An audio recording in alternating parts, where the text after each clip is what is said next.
Hello guys and bells. ये देखो मेरी मछली ने जो है ना अंडे दिए हैं और आज इनसे फ्राइज़ बाहर आने वाले हैं और कुछ तो आ चुके हैं और कुछ आने वाले हैं। देखो कैसे रखा हुआ है इसे,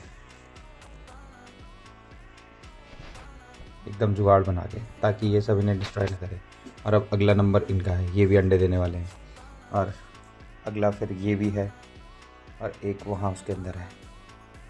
तो बहुत सारे बच्चे इसमें होने वाले हैं।